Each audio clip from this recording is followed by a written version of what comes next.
I'm a KawaKon with the one and only Professor ShyGuy. Professor ShyGuy, can you tell us a little bit about your music and why you're here? Why I'm here is because I basically made this so that I could go to cons and play music and enjoy myself. It is geeky themed. I sing about video games, or Doctor Who, or homonyms, words, stars, stuff like that.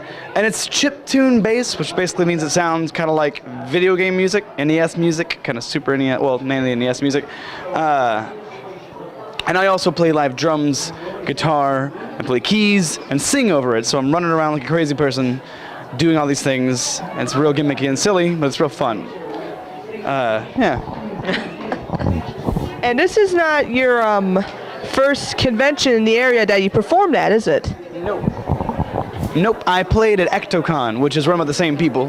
Last year I played at KawaKon with my band, the Aeronauts, and we also played here too. So yesterday I played at 8:30 with the band, so a big rock show, 10 o'clock with myself, so a silly pop show, and then today at 1 p.m. with the rock show, and today at 4:30 p.m. with the pop show. I'm exhausted, but it's awesome, awesome. You sound really busy. How do you keep this all straight with your double acts? Here's not advice for the children. I quit my day job on Wednesday. So, I mean, I've been busy, super busy with the day job, of course, but now that I don't have that, like, I love doing this. So it's kind of easy to find the time and find the energy to make things, because it's whatever I put that work into is things that I'm doing or me and the band are doing, and it's stuff that we believe in and love doing. So it's you find a lot of energy out of that. Like, it's harder to muster up energy to go wait tables than it is to create and do things that people are responding to, and that, you know, obviously have response enough to where I can quit waiting tables. I hope I can. Wednesday, I might see you next year at PF Chang's. Can you tell us a little bit about your creative process? Yeah. It's always a little bit different, especially with the band and with the pop act. The pop act, I'll try and find, which I didn't do in the first album because it all kind of happened very quick with the Professor ShyGuy stuff. I'll try and make some kind of drum beat, some kind of bass drum beat now that I can dance to. Like, the other stuff's danceable, but it doesn't really work with my dance style. Like, I still have a lot of fun at playing, obviously. I have a lot of fun doing the ShyGuy stuff, but I wish it was something I just did that's silly. That's a new step in the writing process, so I guess that's answering a different question. The writing process is, for that, a lot of brainstorming, a lot of note-taking. I have, like, a notebook that's just, like, when I get the idea to write a song about homonyms, I just start simply listing homonyms, or trying to find sentence that can creatively reuse the same word and be the same thing. I'm working on a song that I'm trying to make all the lyrics go from A to B to Z, C, D, E, F, G, and so on. So every sentence, or every verse will be in alphabetical order. The words will be in alphabetical order. That's hard. I might try to see if I can do it Z to A, but either way, I basically have like 3 pages of notes so far. Be trying sentences and scratching it out and stuff like that. I'm trying to keep that all in one notebook just so it can all be in one place. And then the music, like as far as getting melody and stuff like that, it's a lot of kind of like playing whatever I've come up with, and just like using my iPhone audio recorder and singing stuff and trying things and seeing what catches and seeing what fits and seeing what one I listen to the next day doesn't sound super stupid. Because sometimes I'm like, this is the best, I love this, and the next day I'm just like, oh no, oh no. Where does your inspiration for your work come from? Do you have a muse, or do you have someone you look up to? With the pop act, yeah, for sure. What got this going, actually MC Frontalot was a big part in the reason that Professor ShyGuy exists. When it comes to the band, like the rock band, the Aeronauts, like, it's more like what happens to me here. That's more like introspective kind of things, and like the music just flows with it more. It's me and an acoustic writing it most of the time. Sometimes my bandmate Brian helps and stuff like that. But that's more of like an introspective kind of thing. Muses can be anything, really. Girls more often than not.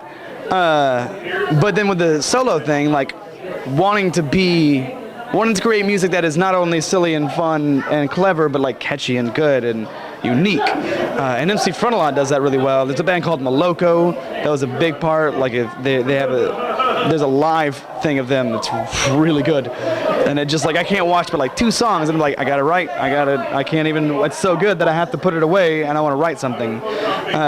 So yeah, MC Frontalot, Moloko, a big part of it. Jamiroquai was when I was younger. These kind of things. I gotta ask, there's a song you wrote where you're basically saying you are gay for David Tennant. Where did that come from? He's just sexy, and I wouldn't make out with him. It just wouldn't please me. But it's just that thing where it's like, ooh. You see him, you just see that passion and that fierce, ooh. Yeah, he's just really, really good. Like as an actor, like period. Like as a doctor, of course he's great. Even when he's doing like, and if you haven't seen the new Fright Night, it's good. I really like it. But he does great in that. He's a jerk in that sort of, but he's still just like, oh, look at that man go. Are you planning any more Doctor Who themed songs? I don't think. I only want to do so many songs in the second album so that I can kind of, so it's a more, it's like I want it to be a nice solid maybe 12 songs, maybe not more than that because then it starts to feel overwhelming sort of. I'd rather people really have it, like pay attention to the songs that are there and not get overwhelmed and not listen to it as much or however get tired of it by the end of the album. So yeah, with album 2 I've kind of been like, again, like my notebook is, I have the first page is like here's an idea, things, and like exiting them off or checking them off when I get the idea started and stuff like that. Like I have a Metroid song that's pretty far in the works, and then I have the A, B, C, D, E, F, G, etc. song. What else do I can't remember offhand, but I want album 2 to have a bunch more variants. I might, if it strikes me, because like I didn't plan on writing the Gilded Love song. I didn't plan on writing it. I just wanted to do a chiptune cover of the theme song. But then like once the beat started going, that sounds weird. Once I had it down and everything was playing, I was like, I really want to sing to it. So I ended up writing a whole song and making a video within like 2.5 weeks. Like that, the genesis of the idea of that song to recording it to getting the video shot with like Ella McLean and Rob Paulson and all these people happened in about 2.5 weeks, which was nuts. See, when you have the energy, like whenever you're doing something like this, and I know that people will like it and respond, and I love doing it, it's a lot easier to find that energy to do something crazy in 2.5 weeks. Oh, what would you say to people who are interested in music, but they aren't exactly geeky or nerdy related? Wait, how do you mean? Like they're interested in music, but they aren't your target audience. Oh yeah. I find a lot of crossover in that actually, because for like, well, the homonym song, like it is geeky, and in its inception, conception.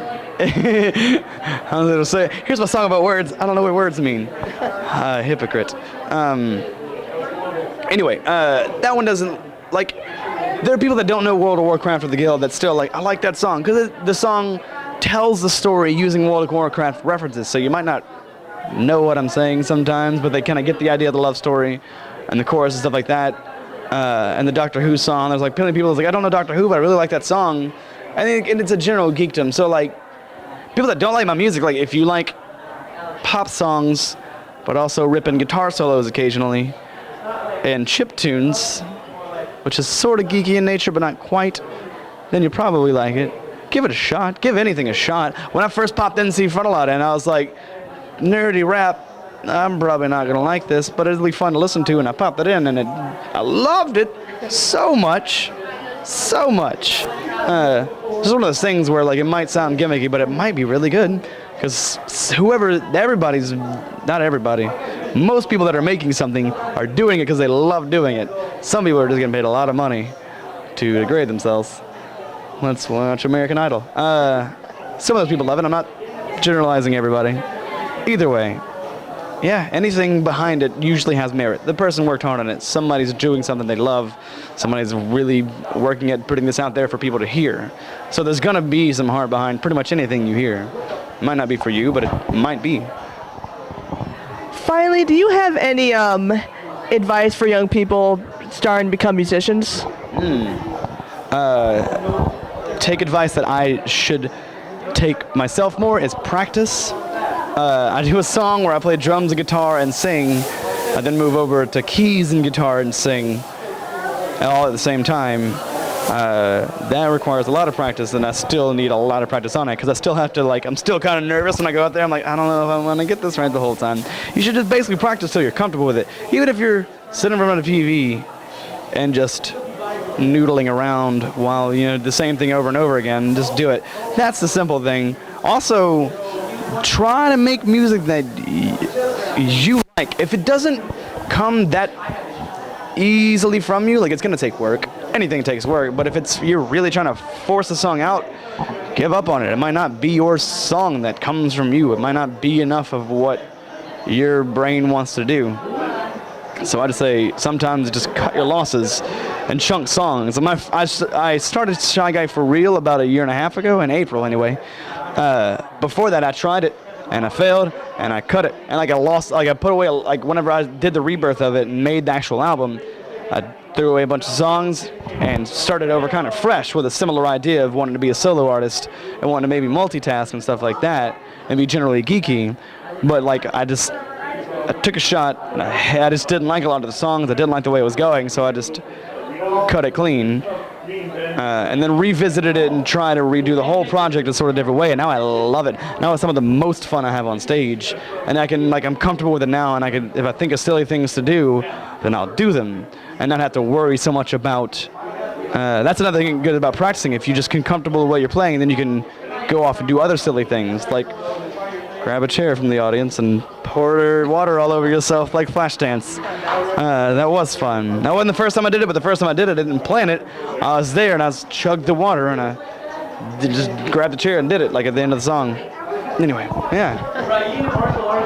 Well, your performances are very high-spirited and they're very enjoyable. So, thank you so much for talking to us.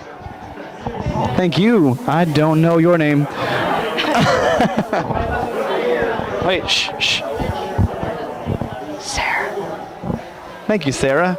Do you know my real name? I just forgot it. Brant. Brant. There we go. Nice. Awesome. Right.